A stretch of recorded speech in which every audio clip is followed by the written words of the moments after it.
Lasciatemi cantare, comme disait une célèbre chanteuse italienne, dont je n'ai plus du tout le nom d'ailleurs, mais c'est pas grave. Bienvenue en Italie, ravi de vous retrouver dans cette nouvelle vidéo. Alors attention, cette vidéo est déconseillée aux moins de 18 ans, puisque je rappelle que l'abus d'alcool est dangereux pour la santé, que c'est à consommer avec modération. Pourquoi je vous dis tout ça? Pourquoi je prends toutes ces précautions? Parce que dans cette vidéo qui va naviguer entre Naples, ici en Italie, et Berlin, dans la suite de la vidéo, ouais, je vous emmène carrément à Berlin en Allemagne, eh bien nous allons déguster et découvrir toutes les spécialités alcoolisées de ces deux pays. Alors évidemment, l'Italie, je sens déjà d'ici le spritz et le vin italien, mais pas que, vous allez découvrir beaucoup d'autres spécialités à base d'alcool. Voilà. Donc restez bien jusqu'au bout, puisqu'ensuite on ira à Berlin. Mais là, on commence par un apéritivo en Italie, à Naples. Non mais c'est une blague, le prix des spritz là, 3,50 €, un spritz plus un petit truc à manger. Hop là, grazie mille. Spritz plus, non mais, plus ça. Voilà, 3,50 €. Il était temps de faire le premier arrêt à base d'alcool. C'est le spritz, évidemment, grande spécialité italienne, spécialité qui a largement dépassé les frontières de l'Italie. Bon, le spritz, tout le monde connaît, mais je ne pouvais pas passer à côté du spritz pour ce voyage en Italie. Il y a des gens qui n'aiment pas les spritz, dites-moi ça dans les commentaires, n'oubliez pas de vous abonner également, c'est très important. À la vôtre. Et l'abus d'alcool, tout ça. Ça se boit très très bien le spritz, c'est hyper traître comme boisson. Alors, on vient de s'arrêter dans une sorte de pizzeria pour prendre l'apéro. Lemon Spritz. Alors après avoir essayé l'apérol spritz tout à l'heure, je vais passer tout de suite au Lemon Spritz. Je pense que je vais faire tous les spritz existants sur la planète. Vous allez me voir passer ma commande avec mon meilleur italien. Je ne parle pas un mot d'italien. Donc voilà comment on commande son apéritif en Italie quand on ne parle pas italien. Le son. Buonasera. Una vino falangina. Es un vino blanco? Sì. Sì. Y una lemon spritz? Sì. Uno Un lemon spritz e un calice di vino bianco. Sì, e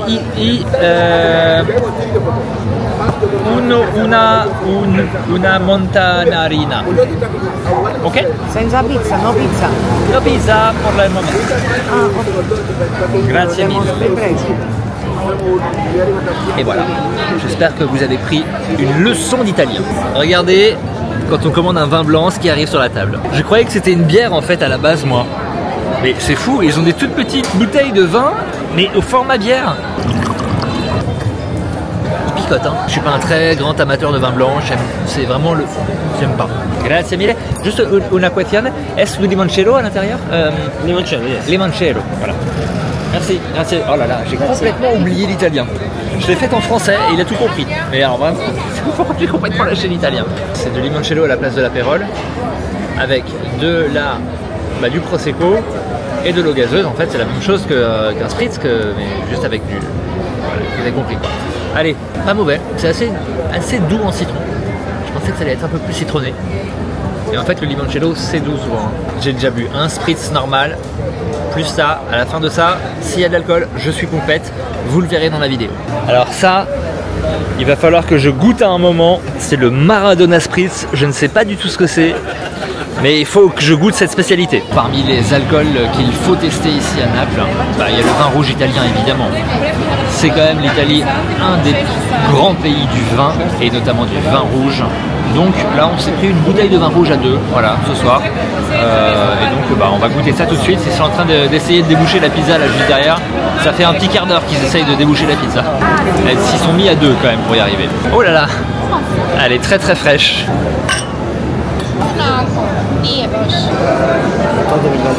On n'est pas sur le meilleur vin rouge italien d'Italie, clairement. Il est très léger je trouve pour un vin italien.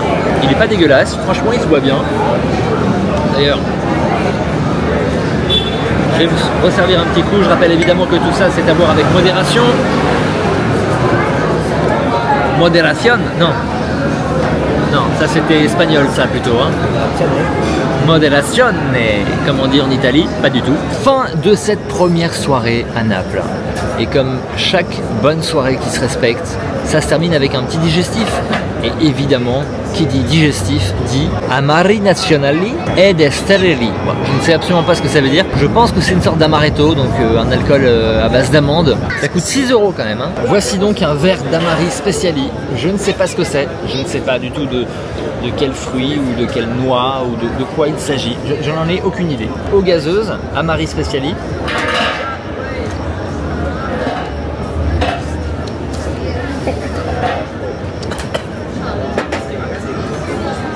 Ah, c'est amer, donc a priori il faut que je mette ça dans ça.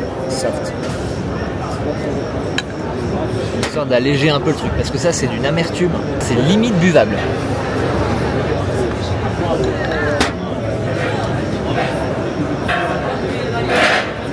Si vous aimez l'amertume, vous allez adorer. Si vous aimez vraiment les alcools d'orange amer, le Campari, l'apérole mais en puissance 1000, beaucoup moins sucré, beaucoup plus amer, vous allez aimer. Cette première journée à Naples se termine sur cette Amari Speciali qui n'est pas spécialement à mon goût, mais bon, le but c'est quand même de tester les alcools locaux et donc de se fondre à fond dans la culture napolitaine. Et donc là j'y suis. Voilà, je suis comme ça, je fais don de ma personne pour vous. Bonjour tout le monde, je me suis bien remis de cette petite cuitasse d'hier soir hein, et on est en pleine forme aujourd'hui pour ce deuxième jour à Naples qui démarre avec une bière. Oui, parce que les Italiens font également de la bière, donc là en l'occurrence c'est Peroni, c'est une marque très connue, Peroni, bière très très légère, vraiment, bière très désaltérante, en tout cas c'est ce qu'ils nous ont dit. D'ailleurs je pense qu'elle n'est pas dosée de ouf, hein. Elle est à combien celle-là? 5%. Elle est extrêmement claire. Coucou. C'est extrêmement léger, on n'est pas sur une bière artisanale, de compète avec des arômes incroyables. Hein. C'est assez linéaire, c'est assez simple, mais bon, ça fait le job pour un déjeuner. Et comme il fait hyper chaud aujourd'hui à Naples, c'est désaltérant. Et voilà, c'est déjà l'heure de l'apéro. On est dans le quartier espagnol de Naples et il est temps de choisir. Alors, je suis allé dans un endroit spécialisé dans l'alcool. Donc il y a des cocktails, il y a des vins, il y a beaucoup de choix. Je pense que je vais partir sur le Maradona Spritz, parce qu'il faut savoir que Naples, c'est une ville qui voue un culte absolu à Maradona. Et donc il y a du Maradona partout, il y a une place Maradona, il y a des affiches de Maradona, il y a des peintures de Maradona absolument partout dans la ville. Le Maradona Spritz, c'est du curaçao bleu, du prosecco, du zucchero di canna liquido. Je pense que c'est du sirop de sucre de canne, albumina, alors ça je ne sais pas ce que c'est, et du soda. Donc ça je pense que c'est de l'eau gazeuse. Je suis toujours un peu dubitatif devant des cocktails bleus, parce que je me dis que c'est quand même pas très naturel. Ah, c'est méga sucré. Je pense qu'en fait c'est le sirop de sucre de canne qui fout dedans. Ne commandez jamais ce cocktail. Sauf si vous adorez le sucre. Mais alors si vous êtes au diabète, oubliez ça tout de suite. Ah non, c'est beaucoup trop sucré, c'est écœurant. Je ne sais pas comment je vais finir ce cocktail. Pour être très honnête avec vous, je pense que je vais même pas le finir. Petit update de notre soirée. Nous avons dû quitter le bar précédent parce que la table d'à côté faisait beaucoup trop de bruit. Donc c'était soit on allait s'embrouiller, soit on se cassait. Donc on s'est cassé. Et cette fois-ci, j'ai commandé un cocktail emblématique de l'Italie, le Negroni évidemment. Donc le Negroni, c'est du gin, du Campari et du vermouth. À mon avis, ça envoie sévère. Ah ouais, j'adore. En vrai, je n'ai jamais bu de Negroni de ma vie. C'est la première fois que je vais goûter ce cocktail. Waouh. Deux choses à savoir sur le Negroni. C'est très chargé en alcool. C'est extrêmement amer. Je crois que j'ai rarement bu un cocktail aussi amer que ça. Après, c'est pas étonnant parce que le gin, il y a quand même une certaine amertume. Le Campari, j'en parle même pas, et le vermouth aussi, c'est amer. Donc en fait, on est sur trois alcools assez amers qui vont super bien ensemble. Par contre, voilà, c'est plein d'amertume. Hein. Mais par contre, c'est beaucoup moins sucré que le truc dégueulasse de tout à l'heure. C'est bon, hein. Franchement, c'est bon. En fait, ça fait. J'ai l'impression d'être un James Bond, d'être un peu dans Mad Men, d'être une grande personne en fait, tu vois. Putain, par contre, c'est vraiment très très amer. En tout cas, je suis content d'avoir découvert ce cocktail et cet alcool. On se retrouve tout à l'heure pour le dîner. Donc ce soir, voilà, petit verre de vin rouge. Pardon. Petite bouteille de vin rouge. C'est un Aglianico. Aglianico, j'ai l'impression que c'est un peu l'entrée de gamme. Puisqu'en fait c'est le vin qu'on voit sur toutes les cartes et souvent c'est le moins cher. Sauf que là, on avait commandé une bouteille, ils nous ont dit qu'ils ne l'avaient pas, qu'ils allaient nous trouver un truc de remplacement et donc ils nous ont amené ça. Donc, pas envie de se prendre la tête. On va boire ce vin rouge, ça va, ça passe. En tout cas, c'est du vin italien. Et franchement, il se boit facilement, c'est pas le grand vin du siècle, hein, mais il est pas mal. Il va être parfait pour accompagner mes spaghettis à la carbonara. C'est un grand pays du vin, on n'a pas de leçons à leur donner sur le vin. Et bah là, voilà, tu vois, un entrée de gamme comme ça, moi ça me va parfaitement. Hein, parce qu'en France, quand tu prends, alors, petite leçon d'ailleurs, ne jamais prendre une bouteille de vin rouge la moins chère d'une carte. Ce vin italien est très sympathique, on va donc se retrouver demain pour la suite et un avion qui passe. Et me voici maintenant à Berlin. Guten Tag à tous pour la suite de ce marathon des boissons. Après avoir testé toutes les boissons alcoolisées italiennes, on passe aux boissons alcoolisées allemandes. C'est parti. Et pour commencer les amis, j'ai trouvé le cocktail parfait pour faire le lien entre Naples et Berlin, entre l'Italie et l'Allemagne. L'Italie, évidemment, le cocktail national là-bas, c'est le spritz. En Allemagne, la boisson qu'on voit partout, c'est la bière. Et ben ils ont fait, oui, ils ont fait un spritz à la bière. Je vous jure que c'est vrai, c'est incroyable. Donc ils ont remplacé le prosecco par de la bière et ça donne donc un beer spritz. Bon bah je goûte à la vôtre. C'est assez sucré, ça se boit facilement en fait. C'est vraiment le cocktail parfait pour l'été. Et en fait c'est un peu le cocktail des indécis. C'est-à-dire que tu es là sur la carte, tu fais quoi? Bière, spritz, et ben un spritz à la bière. Hein, une bière au spritz et on s'en bat les couilles et voilà. Moi si on me demande si je préfère l'Italie ou l'Allemagne, eh ben je réponds beer spritz. Voilà, c'est ça, c'est le compromis. C'est la paix des pays, c'est beau. L'Europe de l'alcool, c'est ça. Contrairement à ce qu'on peut penser, bah, l'Allemagne en fait c'est un territoire assez viticole. Ouais, il y a quand même beaucoup de vins et de belles choses qui se font en Allemagne. Principalement des vins blancs et notamment ce vin blanc là, alors c'est le Rivaner. Et le Rivaner, j'ai cherché un peu, je me suis quand même renseigné, c'est le 3e cépage le plus planté en Allemagne. Et c'est un dérivé du Riesling. C'est une sorte de... C'est un peu le bâtard du Riesling, voilà. Mais plutôt réussi. J'ai dit plutôt réussi avant de le goûter. Ah, il est bon! J'aime bien, il a des petites notes de fruits à coque, de vanille. Attends, qu'est-ce que je peux sortir d'autre comme connerie? Ouais, il a un nez assez fleuri, il a du retour, il a une belle personnalité, une longueur en bouche. Je sors tous les poncifs, mais les plus plats et les plus pourris du monde du vin.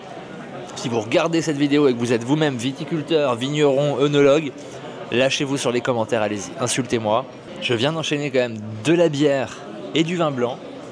Je pense qu'à la fin de cette soirée, je parle allemand couramment. On vient de finir l'apéro et on s'est déplacé dans un resto. C'est pour notre premier dîner ici à Berlin en Allemagne.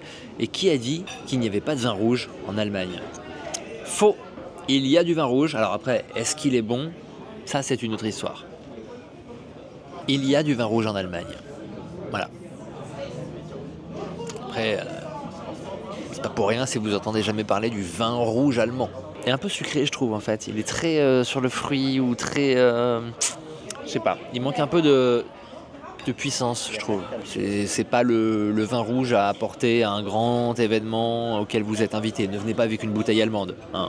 Et on va terminer cette dernière soirée à Berlin avec un grand classique des alcools allemands, le Jägermeister. Alors en fait, il faut savoir que ici en Allemagne, après le repas, on prend ce qu'on appelle un Schnaps.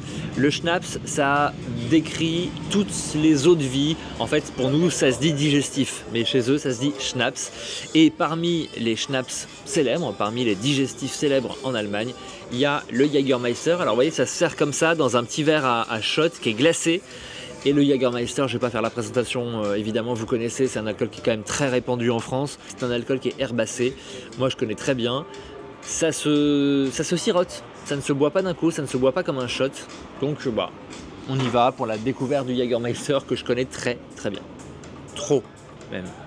C'est exactement le même goût qu'en France. Il n'y a aucune différence entre le Jäger français et le Jäger allemand. Moi ce que j'aime dans le Jägermeister, c'est que ça a des notes un peu caramélisées, très réglissées en fait. C'est vraiment ça qui ressort. Il n'y a pas trop le côté herbe, c'est assez différent de la chartreuse je trouve, ou des génépis, où effectivement vous avez vraiment tout de suite l'herbe qui vous monte au nez. Là, c'est quelque chose de plus rond, c'est plus sucré aussi. Je pense qu'il y a un ajout de sucre forcément dans cette boisson. Je rappelle évidemment que l'abus d'alcool est dangereux pour la santé, que c'est à consommer avec modération, vous connaissez tout ça. On se retrouve pour vous là dans quelques secondes et pour moi demain pour l'apéro et la découverte d'un nouvel alcool allemand. C'est l'heure de l'apéro et on va s'envoyer en l'air ici.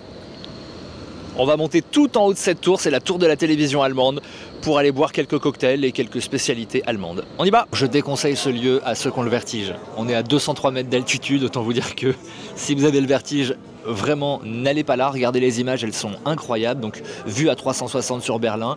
Et ici au 203e étage de cette tour de la télévision de Berlin, il y a un bar où on a commandé notamment un cocktail à base de bière. En fait, ils font toute une sélection de cocktails à base de bière, la bière étant évidemment la boisson emblématique, la boisson nationale allemande. Et donc là, en l'occurrence, c'est quoi mon cocktail? Regardez, je vous montre à quoi il ressemble. Ce cocktail, donc, c'est le Bier Royal. À l'intérieur, il y a de la bière, du vin, du cassis. Je vous cache pas que j'ai un peu d'appréhension à boire ce cocktail parce que je sais pas, le mélange vin-bière, je crois que c'est la première fois que je vais goûter ça.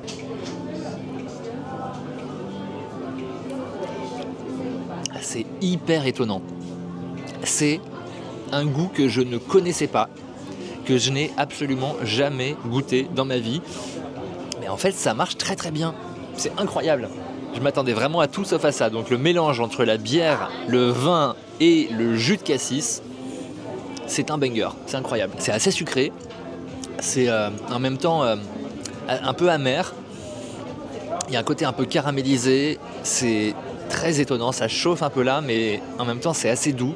C'est incroyable. Vraiment, je connaissais pas du tout cette combinaison. Et du coup, c'est bizarre de découvrir un nouveau goût. Surtout à 203 mètres d'altitude en surplombant la capitale allemande. Mais moi, je kiffe ce cocktail. Franchement, je vais retenir la recette. Faut importer ça à Paris. Vous pensez quand même pas que j'allais m'arrêter là? Bah non, on est à plus de 200 mètres d'altitude, on surplombe Berlin. Évidemment, j'ai commandé un deuxième cocktail. Encore un cocktail à la bière. Et là, le cocktail que j'ai pris cette fois-ci, il y a de la bière, il y a du sirop de sureau, il y a du jus de citron et il y a du gin.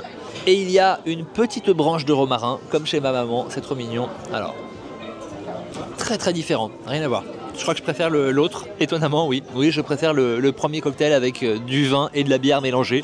Je sais que c'est un sacrilège pour certains, mais là, il y a plus d'acidité, il y a plus d'amertume. En vrai, moi, j'aime pas le gin, donc je savais que c'était un peu moins ma came. Beaucoup plus d'amertume, beaucoup plus d'acidité, beaucoup moins de rondeur, moins sucré. Après, voilà, pour ceux qui aiment les saveurs un peu plus brutes et un peu plus amères, c'est parfait. Une soirée en Allemagne ne peut pas se terminer sans un petit schnapps. Ce soir, on a commandé un Berliner Persiko, c'est ça. Alors, le Berliner Persiko, c'est quoi? Eh bien, c'est une eau de vie à la cerise. Ça fait partie des grands classiques des schnapps allemands. Et également, nous avons pris un schnapps à la framboise. Donc, pareil, eau de vie à la framboise. Bon, je vais commencer par la framboise. C'est parti. Oh, ça sent extrêmement bon. Alors ça va être extrêmement traître.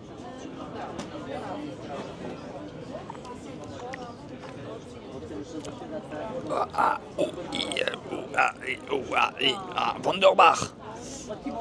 Ich liebe dich. Dankeschön. Ça y est, je parle allemand couramment. C'est fort. Ça, c'est clair. C'est fort, mais c'est très très bon. Ce qui est étonnant, c'est que c'est à la framboise, mais que c'est transparent. Vraiment, on dirait de l'eau.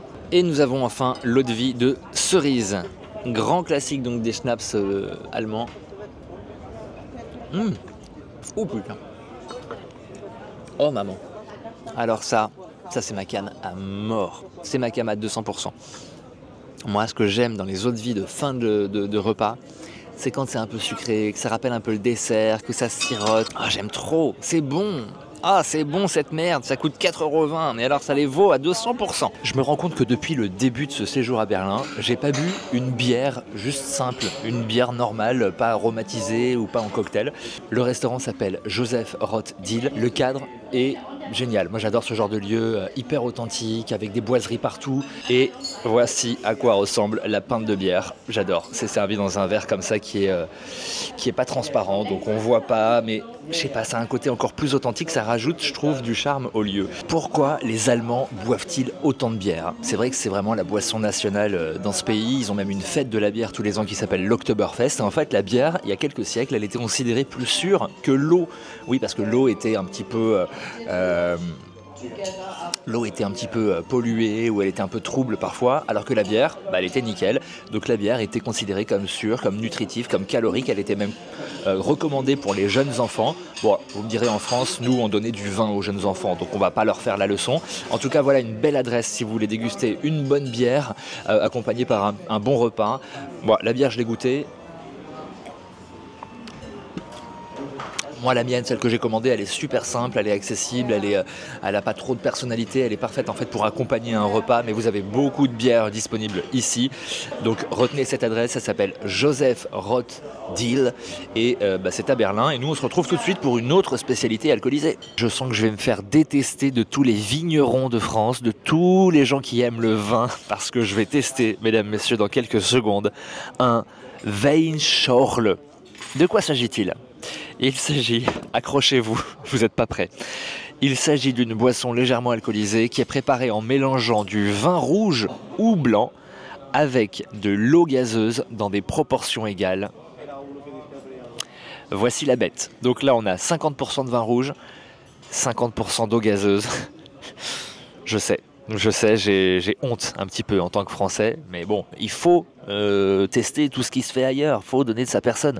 Alors c'est un truc qui est servi en été car c'est très rafraîchissant. Et d'ailleurs quand j'ai commandé le verre, le serveur m'a regardé un peu bizarrement en mode vous êtes vraiment sûr de vouloir prendre ça? Vous êtes français quand même.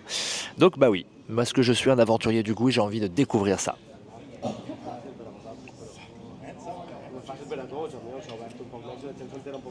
Ah ouais. C'est spécial. C'est-à-dire qu'on n'est pas habitué à avoir du vin rouge pétillant dans la bouche.